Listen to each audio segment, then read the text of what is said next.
मैं डॉक्टर अखिलेश कुमार द्विवेदी आज एक बार पुनः आप सबके बीच में उपस्थित हुआ हूँ। राष्ट्र कवि मैथिली शरण गुप्त जी द्वारा रचित साकेत महाकाव्य से लिया गया कैकेयी अनुताप को लेकर उपस्थित हुआ हूँ। इसके पहले मैंने आपको पिछले वीडियो में कैकेयी अनुताप के कुछ अंश को बताया था, जिसमें भरत मर्यादा पुरुषोत्तम श्री रामचंद्र जी के पूछे जाने पर कि उनकी कौन सी मनोकामना बची है जिसे लेकर के वो पंचवटी में सभा में उपस्थित हुए हैं। उनके इतना पूछे जाने पर भरत जी ने अपनी सारी व्यथा और आत्मग्लानि जो उनके मन में दुख था, जो पीड़ा थी, सबको उन्होंने एक एक करके बताया कि हे आज अब मेरी कौन सी इच्छा बची हुई है, कौन सी मनोकामना बची हुई है। जबकि पिताजी ने छटपटाकर तड़प तड़प कर आपके वियोग में अपने प्राणों को त्याग दिए, जिसका घर उजड़ गया, संसार पूरा नष्ट हो गया। अब उस भरत की कौन सी इच्छा बची हुई है, मैं नहीं समझ पा रहा हूं। इतना मैंने आपको कैकेयी अनुताप के वीडियो पार्ट 1 में बताया था, समझाया था। अब आज आगे वहां से हम चलते हैं कि इतना भरत के कहने पे मर्यादा पुरुषोत्तम राम ने क्या किया, क्या कहा। देखते हैं उन पंक्तियों को। प्रभु ने भाई को पकड़ हृदय पर खींचा, रोतन जल से सा विनोद उन्हें फिर सींचा। कि भगवान राम करुणा निधान कहे जाते हैं। कितना उनके हृदय में दया भाव है, किस तरीके से वो अपने भक्तों को, अपने लोगों को कैसे कैसे, किन किन जगहों से, कहां कहां पर उनका उद्धार किया है। उन्हें तो पतित पावन भी कहा जाता है। ऐसी वाणी के बाद भगवान राम ने जिस तरीके से श्री कृष्ण जी ने सुदामा को दौड़ करके अपने गले से लगाया था, पकड़ा था, उसी तरीके से भगवान मर्यादा पुरुषोत्तम श्री राम अपने भाई भरत को खींचकर, पकड़कर अपने सीने से लगा लिया। और जो सुखद अनुभूति हुई भरत को गले से लगाने से, उनके नेत्रों से सुख के आंसू प्रवाहित होने लगे। और उस सुखद आंसुओं से उन्होंने उस तप्त और विचलित हृदय वाले भरत को अभिसिंचित किया, नहला दिया। उनके आंसुओं को पाकर के, उस प्रेम आंसू को पाकर के, प्रेम जल को पाकर के भरत पूरी तरीके से सिक्त हो गए, शीतल हो गए। फिर आगे भगवान रामचंद्र जी ने कहा, उसके आशय की थाह मिलेगी किसको, जनकर जननी ही जान न पाई जिसको। भगवान राम ने कहा कि अरे भाई, उसके विचारों को भला इस संसार में कौन जान सकता है, जबकि जिस माता ने उसे जन्म दिया, यदि वही न उसके विचारों को समझ पाई, उसके आशय को जान पाई, तो भला इस संसार में ऐसे भरत के आशय को, विचार को दुनिया में, इस धरती पर कौन समझ सकता है, कौन जान सकता है। इतना मर्यादा पुरुषोत्तम श्री राम के मुख से निकलना क्या था कि ये तो कैकेयी के लिए जैसे स्वर्णिम अवसर प्राप्त हो गया। वह इस अवसर की प्रतीक्षा में थी कि भगवान राम के मुख से कुछ निकले, कि उसी को आधार बना करके मैं अपने पापों का परिहार कर सकूं, अपने कलंक को धो सकूं। भगवान राम के मुख से इतना निकलना क्या था कि कैकेयी को अवसर मिल गया, एक स्वर्णिम अवसर मिल गया। उसने तुरंत कहा कि अगर यह सच है तो तुम लौट चलो घर को भैया। उसने कहा कि हे राम, अगर यह सत्य है कि मैंने भरत को जन्म दे करके अगर मैं उसके विचारों को आज तक नहीं जान सकी, तो इसका मतलब यह है कि बिना मैं उसके आशय को, बिना उसके विचारों को जाने ही इतना बड़ा मैंने निर्णय लिया था, वो मेरी भूल थी। तो उस भूल के लिए मैं क्षमा प्रार्थनी हूं। और आपसे अनुरोध करती हूं कि आप फिर पुनः इस वन से घर के लिए, अयोध्या के लिए वापस लौट चले। और के सब सुनकर अटल कैकेयी ईश्वर को, जो 33 कोटि देवता टकटकी लगाए थे निर्निमेष नेत्रों से, उस सभा के परिणाम को जानने के लिए जिनके मन में जिज्ञासा थी, उत्सुकता थी, कौतूहल था, वो देवता कैकेयी के इस अटल स्वर को सुनकर के चौंक गए, आश्चर्यचकित हो गए। उनका मन मस्तिष्क विचलित होने लगा कि आज जिस कैकेयी ने भगवान राम को वन दिया था, वनवास दिया था, आज वही कैकेयी भगवान राम को वापस करने के लिए प्रयत्न कर रही है। उसने राम को आदेशित कर दिया कि हे राम, अब तुम यहां से वापस घर के लिए चलो, लौट चलो। ने रानी की ओर अचानक देखा। उसकी इस बात को सुनकर के सभा में उपस्थित सभी सदस्य और उधर ऊपर से नीले बितान के ऊपर जो टकटकी लगाए बैठे हुए थे 33 कोटि देवता, वो कैकेयी की ओर सभी अचानक देखने लगे। एकाएक कैकेयी की ओर देखने लगे कि ये कैकेयी कह क्या रही थी, इसके पूर्व में कैकेयी कैसी थी और आज कैकेयी का यह कैसा परिवर्तित रूप है। यह सोच करके सब आश्चर्यचकित ढंग से रानी कैकेयी की ओर वैधव्य तुषारा व्रता यथा विधु लेखा। रानी कैकेयी उस समय दिख कैसे रही थी? कवि ने कितना सुंदर सजीव चित्रण किया है रूपक को बात करके कि वैधव्य तुषारा व्रता, विधवापन, वैधव्य माने विधवापन, चूंकि राजा दशरथ की मृत्यु हो चुकी है और कैकेयी सफेद वस्त्रों में, विधवा के वस्त्रों में राम के सभा में उपस्थित हुई है। वैधव्य तुषारा व्रता, वह विधवापन रूपी तुषार पाले से, कुहरे से ढकी हुई ऐसी दिख रही थी यथा विधु लेखा, जैसे चंद्रमा की चंद्र ज्योत्सना दिखती है। इस रूप में कैकेयी दिख रही थी। लोगों ने उसके उस रूप को देखकर आश्चर्य व्यक्त किया कि आज कैकेयी किस तरह से भगवान राम से वापस चलने की बात कर रही। अचल तथापि असंख्य तरंगा, यद्यपि रानी कैकेयी अचल होकर के, अटल होकर के, स्थिर होकर के सभा के बीच में बैठी थी, फिर भी उसके हृदय में, उसके मन में, मन रूपी सागर में असंख्य विचार रूपी लहरें तरंगायित हो रही थी, आंदोलित हो रही थी। जैसे समुद्र में छोटी बड़ी लहरें बराबर बनती रहती हैं, गिरती रहती हैं, उठती रहती हैं, गिरती रहती हैं, वैसे मानव के इस मन रूपी सागर में भी विचार रूपी लहरें अनवरत निरंतर लगातार अहरनिश विचार रूपी लहरें उत्पन्न होती हैं और समाप्त होती हैं। तो यद्यप कैकेयी उस सभा में अचल होकर के, अटल होकर के, स्थिर होकर के बैठी थी, लेकिन उसके मन रूपी सागर में विचार रूपी लहरें आंदोलित हो रही थी, तरंगायित सिंही अभी थी, हा गोमुखी गंगा। रानी कैकेयी का एक रूप वहां भी देखने को मिलता था जब राजा दशरथ के समक्ष उसने अपने 2 वर को मांगे थे। राजा दशरथ आग्रह करते रहे, अनुरोध करते रहे कि राम के वन के अतिरिक्त और दूसरा कोई वर मांग लो, लेकिन वह सिंहनी के समान गर्जना कर रही थी। तो जो रानी कैकेयी उस समय सिंहनी के समान गर्जना कर रही थी, अपने बात से पीछे हटने के लिए तैयार नहीं थी।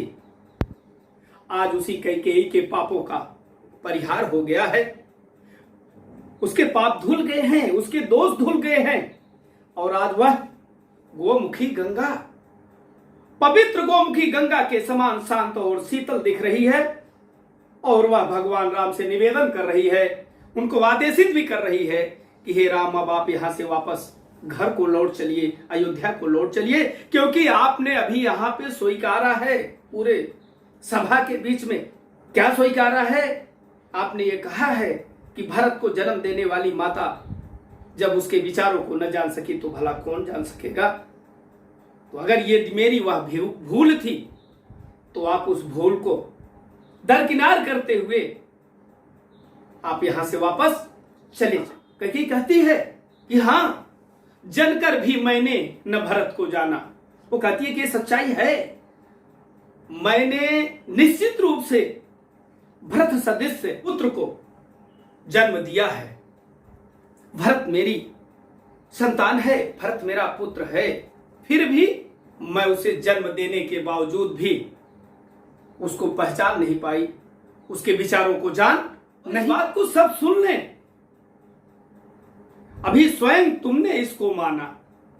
हे राम, मैं पूरे सदस्य, पूरी सभा के तरफ सबको संकेत करती हूं कि सभी लोग सावधान होकर के इस बात को सुन लें, क्योंकि इस बात को अभी भगवान श्री राम ने स्वयं माना है, स्वीकार किया है। यह सच है तो फिर लौट चलो घर भैया। और अगर यह बात सत्य है जो अभी आपने इस सभा के बीच में कहा कि जनकर जननी हमने पैदा करके उसे उत्पन्न करके मैं उसको भरत को न जान सकी, तो अगर ये सत्य है तो आप यहां से घर वापस चले। अपराधीन मैं हूं तात तुम्हारी मैया। हे राम, अपराधीन अगर कोई है, कोई अपराधी है, तो वो सारा का सारा दोष मेरे ऊपर है। ये तुम्हारी माता तुम्हारी अपराधीन है, तुम्हारे लिए अपराध इसने किया है, लेकिन इसमें भारत का कोई दोष नहीं। दुर्बलता का चिन्ह विशेष शपथ है। कैकेयी आगे कहती है कि संसार में जितने निर्बल हैं, दुर्बल हैं, उनके समक्ष सौगंध या शपथ खाने के अतिरिक्त और कोई दूसरा रास्ता नहीं बचता है। ये निर्बलता, ये कमजोरी का एक प्रतीक है, एक चिन्ह है शपथ खाना, सौगंध खाना। मैं इस बात को भली भांति जानती हूं, समझती हूं, पर अबला जन के लिए कौन सा पथ है। लेकिन जो अबला है, क्योंकि मैथिलीशरण गुप्त ने पहले भी इस लाइन को कहा है, इस पंक्ति को कहा है कि अबला जीवन हाय तुम्हारी यही कहानी। वो अबला स्त्री, अबला, बलहीन, कमजोर कहती है, लेकिन कमजोर लोगों के लिए, निर्बल लोगों के लिए, असहाय लोगों के लिए शपथ या सौगंध के अतिरिक्त और दूसरा कोई मार्ग भी नहीं है। वो करे तो क्या करे। लेकिन फिर भी कैकेयी कहती है कि यदि मैं उकसाई गई भरत से हूं, उसने कहा कि हे राम, इस बात को सभी सभा में उपस्थित गण्यमान विद्वत समाज में पधारे हुए सभी सदस्य इस बात को सुन ले, यदि मैं भरत से उकसाई गई हूं, यदि भारत ने मुझे 2 वर मांगने के लिए कहा हो, जिसमें उसका हित छिपा हुआ हो, सिंहासन छिपा हुआ हो, राज्य छिपा हुआ हो, तो पति समान स्वयं ही पुत्र को खोऊं। तो जैसे मैंने अपने पति को आज खो दिया, इस संसार में स्त्री के सौभाग्य का सूचक मंगलसूत्र पति उसका परमेश्वर होता है। कैकेयी ने आज इतना बड़ा शपथ खा लिया, इतनी बड़ी शपथ लिया, इतनी बड़ी शपथ उसने लिया कि अगर भरत मुझे कहीं उकसाए हो या उनके कहने में आकर के मैंने ऐसा वर मांगा हो, ये अपराध किया हो, तो मैं सबके सामने ये शपथ खा रही हूं कि जैसे मैंने अपने पति को खो दिया है, वैसे पति के ही समान पुत्र को मैं क्या करूं, खो दूं। इतना बड़ा शपथ उसने पूरी सभा के मध्य में, जैसे रानी कैकेयी ने ये शपथ लिया कि पति समान पुत्र को खोऊं, पूरी सभा में सन्नाटा छा गया। सभा में उपस्थित सभी लोग कैकेयी को रोकने का प्रयत्न करने लगे, लेकिन कैकेयी ने कहा, ठहरो, रुको, मत रोको मुझे, मैं जो कहूं उसे सभी सुनो। उसने कहा कि मुझे रोको मत, मैं जो कहना चाहती हूं, मेरे विचारों को, मेरे भावों को आप सभी ध्यान पूर्वक सुनो और ये पाओ यदि उसमें सार तो उसे सभी चुन लो। कैकेयी ने कहा कि मेरे वाक्यों में, मेरे कथनों में, मेरे भावों में, मेरे विचारों में अगर कहीं से कुछ सार तत्व तो मिलता है, सत्य चीज मिलती है, सत्यवाणी मिलती है, सार मिलता है, तत्व मिलता है, तो उसे आप सब चुन लो, चयनित कर लो, एकत्रित कर लो। लेकिन मुझे आज अपने भावों को, विचारों को प्रकट करने से कोई रोको मत। बीच में किसी प्रकार का व्यवधान मत करके पहाड़ सा पाप मौन रह जाओ। कैकेयी ने कहा कि कैकेयी का अनुताप शीर्षक है। कैकेयी ने कहा कि मैंने पहाड़ सदृश पाप किया है और इतना बड़ा पाप करके मैं चुप हो जाऊं, शांत हो जाऊं, मौन हो जाऊं, राई भर भी अनुताप न करने पाऊं। ये कैसी व्यवस्था है कि पहाड़ के सदृश मैंने पाप किया है और राई के सदृश क्या मुझे अनुताप करने की जरूरत नहीं है? क्या मैं उतना भी अनुताप, पश्चाताप नहीं कर सकती हूं अपने दोष के परिहार के लिए, अपने कलंक के परिहार के लिए? पाप करने के बाद क्या हमें पश्चाताप करने का अवसर नहीं मिलना चाहिए? नक्षत्र ससनिशा ओस टपकाती। रानी कैकेयी की बातों को सुनकर पूरी सभा ही नहीं, नक्षत्रों से युक्त और रात्रि में जितने नक्षत्र आकाश नीले वितान में चमक रहे थे, तारे टिमटिमा रहे थे, ऐसा लग रहा था कि वह नीला आकाश जिसमें सारे नक्षत्र गण हैं, कैकेयी की बातों से मर्माहत होकर के वो उसके आंसू छोड़ने लगे। उनके नेत्रों से आंसू की धारा बहने लगी।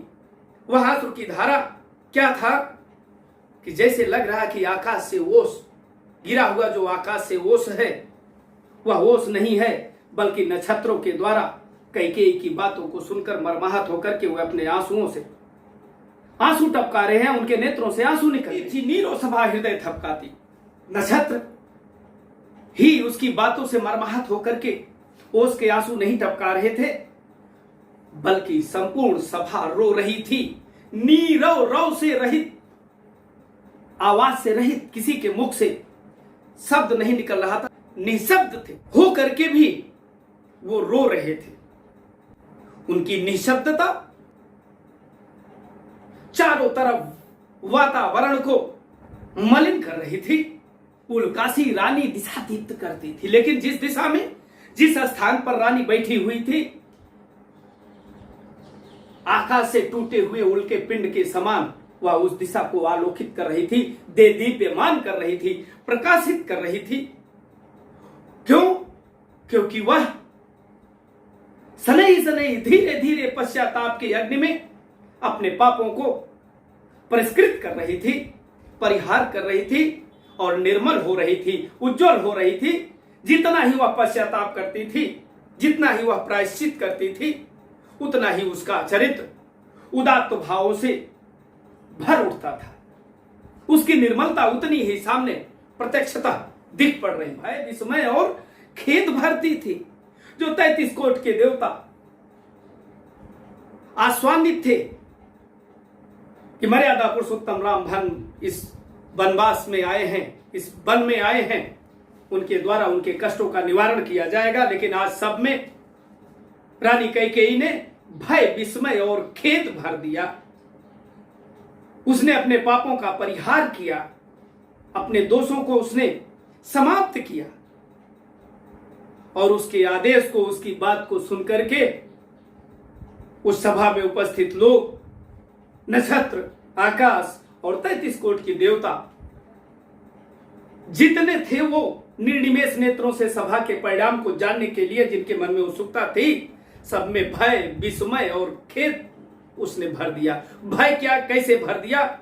सबको यह भय था कि अगर रानी कैकेयी ने आदेशित कर दिया है राम को, तो राम निश्चित रूप से यहां वन से वापस चले जाएंगे। इस बात से वो भयभीत थे कि कहीं राम वन से वापस न चले जाए।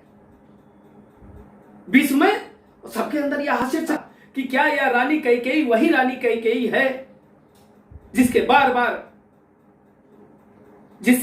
राजा दशरथ आग्रह करते रह गए कि इस वर को न मांगो, लेकिन वह तनिक भी उस समय टस से मस नहीं हुई। सिंहनी के समान थी। आज उसके अंदर इतना कैसे परिवर्तन आ गया, कैसे वह इतना बदल गई कि सिंहनी के समान गर्जना करने वाली आज गोमुखी गंगा के समान पवित्र हो गई। भय, विस्मय, खेद सबको दुखी करती थी। देवताओं को लगता था कि अब उनके दुख का निवारण होने वाला नहीं है, क्योंकि कैकेयी के आदेश को पाकर के भगवान राम कहीं ऐसा न हो कि फिर इस वन से अयोध्या के लिए वापस लौट। क्या कर सकती थी मरा मंथरा दासी? कैकेयी ने कहा, अरे मंथरा तो दासी थी, सेविका थी, वो मरी हुई थी। उसकी सलाह को हमने माना, स्वीकार किया। इसमें मंथरा का कोई दोष नहीं है। मंथरा कुछ नहीं कर सकती थी, मैं उसे दोष नहीं दे सकती। मेरा ही मन रह सका न जब निज विश्वासी। कहती है कैकेयी कि जब मेरा ही मन स्वयं पे विश्वास नहीं कर सका, मैं स्वयं पे अपने ऊपर नहीं विश्वास कर सकती, तो मैं उस मरी हुई मंथरा दासी को दोषित नहीं करना चाहती, मैं उसके ऊपर कोई आरोप मढ़ना नहीं चाहती। जब मेरा अपना स्वयं का मन खुद विश्वसनीय नहीं रहा, तो मैं दूसरे को दोषी नहीं कर। पंजरगत अबारे अधीर अभागे। कैकेयी अपने मन को कोसती है, कुढ़ती है। करे इस शरीर में जल पंजरगत, चित जल पावक गगन समीरा, इन 5 तत्वों से बने हुए शरीर में, अरे अभागे मन, हे बदनसीब मन, तेरे अंदर ही तो वो भाव जगे, भाव थे स्वयं तुझी में जागे। इन 5 तत्वों के अंतर्गत रे अभागे मन, ये वो जो बातें थी, वो जो भाव थे, वो जो विचार थे, वो तेरे अंदर ही तो उत्पन्न हुए थे, वो कहीं बाहर थोड़ी गए थे। आगे कहती थी कि पर था क्या ज्वलित भाव ही मन में। कैकेयी कहती है कि एक तरफा न देखा जाए, क्या उस समय मेरे मन में केवल वह ज्वलित भाव, वह बुरे भाव ही थे कि राम को वन मांग लेना और भरत के लिए राज तिलक गद्दी, मेरा एक ही पक्ष के ऊपर दृष्टिपात किया बचा था कुछ। और इस जन्म में क्या मेरे अंदर उस ज्वलित भाव के अलावा और कुछ नहीं बचा हुआ था? कुछ मूल्य नहीं, वात्सल्य मात्र क्या तेरा?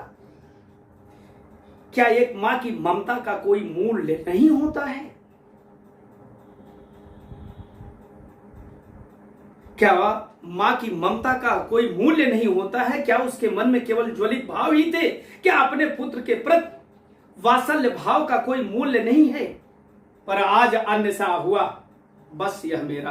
कैकेयी कहती है लेकिन आज जिसके लिए मेरे मन में ऐसे ज्वलित भाव जागे, जिसके लिए मैं तीनों लोकों में हंसी की पात्रा बनी, लोग थूक रहे हैं, मेरी निंदा कर रहे हैं,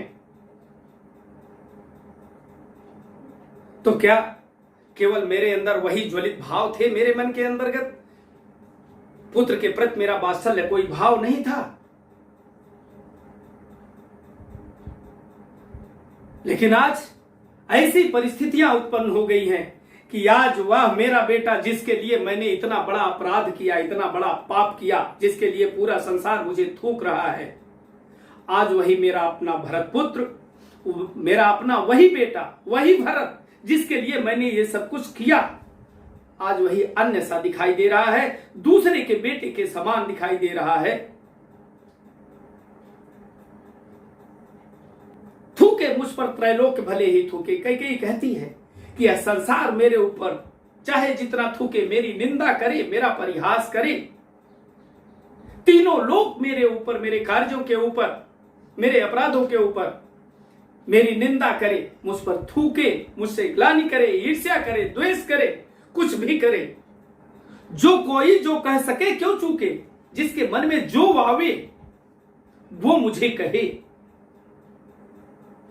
उसे यह अवसर मिला है, उसे इस अवसर से चूकना भी नहीं चाहिए, क्योंकि यदि वो चूक जाता है तो मेरे पापों का कभी परिष्कार नहीं होगा। इसलिए मैं कहती हूं कि इस तीनों लोकों में जिसके जो मन में आए वो मुझे कहे, मेरी निंदा करे, मेरा परिहास करे, मुझ पर थूके, छीने न किंतु मातृ पद मुझसे भरत का। लेकिन मैं सिर्फ एक निवेदन करना चाहूंगी कि मैं भारत की माता हूं और भारत की माता होने का जो गौरव मुझे प्राप्त हुआ है, उस गौरव से, उस गरिमा से मुझे कोई वंचित न करे। मैं भारत की माता हूं तो कम से कम मुझे भारत की माता के रूप में रहने दे। भारत की माता होने के गौरव को कोई मुझसे न छीने। मैं सिर्फ इतना निवेदन करती हूं। और हे राम, मैं इसके अतिरिक्त आपसे और कोई निवेदन भी नहीं कर सकती। मैं इसके अलावा और आपसे कुछ मांग भी नहीं सकती। कहते आते थे अभी यही नरदेही। 32 मिनट ठीक है, कटेगा बंद। मम्मी जा रही है। कहते आते थे यही अभी नरदेही, कहते आते थे अभी यही नरदेही। माता न कुमाता, पुत्र कुपुत्र। भले तक संसार वाले यही कहते चले आए कि माता कभी कुमाता नहीं हो सकती है, पुत्र भले ही कुपुत्र हो जाए, लेकिन माता अपनी संतान के लिए, अपनी औलाद के लिए, अपने बच्चों के लिए कभी कुमाता नहीं हो सकती, कभी बुरी माता नहीं हो सकती है। पुत्र पुत्र ही, अब रहे कुमाता माता। लेकिन बड़ी विचित्र बात है, सदियों से चली आती है परंपरा की माता कभी कुमाता नहीं हो सकती, लेकिन आज यह पूरी तरीके से परिवर्तित हो गया है यह कथन कि अब तो पुत्र पुत्र है और माता जो हो वह कुमाता बन गई है। वह अच्छी माता नहीं रह गई है, वह कुमाता बन गई। हाय सब यही विरुद्ध विधाता। वो बड़ा कष्ट है, दुख है कैकेयी के मन में। वो कहती है कि हे विधाता, हे ब्रह्मदेव, अब ये बहुत बड़ी पीड़ा है कि पूरा संसार इस कथन को कि माता कभी कुमाता नहीं होती है, इसके विरुद्ध कहेंगे कि पुत्र पुत्र है और माता जो है कुमाता हो गई। और ये किसके कारण हुआ? इस कैकेयी के कारण हुआ, इसके पापों के कारण हुआ। तो आइए, हमने इतना देखा। इसके बारे में मैंने आपको बताया कि कैकेयी अनुताप भाग 2 एक पार्ट में इसके पहले अपने पहले वीडियो में आपको दिया था। बचा हुआ शेष इसमें मैं दे रहा हूं।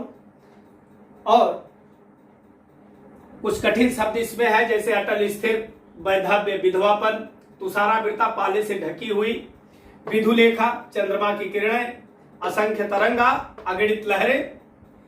इसकी भाषा पूरी की पूरी साहित्यिक खड़ी बोली है। शब्द शक्ति लक्षणा है, रस शांत है और जो गुण है वह प्रसाद गुण है। अलंकार में उत्प्रेक्षा, उपमा, रूपक अलंकारों का प्रयोग किया है गुप्त जी ने। इसमें शैली प्रबंध शैली है, छंद सवैया है। और इसमें रानी कैकेयी की 2-3 जगह पे जो तुलना की गई है, जैसे कोहरे से ढकी हुई चांदनी, उसके परिवर्तित स्वभाव को लेकर के गोमुखी गंगा। तो इस तरह से हमने कैकेयी अनुताप के कल जो हमने वीडियो दिया था उसमें कुछ अंश हमने पढ़ाया था। बचे हुए अंश को इस वीडियो में मैं आप तक पहुंचाने की कोशिश कर रहा हूं, प्रयास कर रहा हूं और उम्मीद करता हूं इसे पढ़कर, इस वीडियो को देखकर, पढ़कर, लिखकर निश्चित रूप से लाभान्वित होंगे। और मैं अगले वीडियो में भाग 3 में इस कैकेयी अनुताप के शेषांश को लेकर के फिर आपके बीच प्रस्तुत होऊंगा। तब तक के लिए धन्यवाद।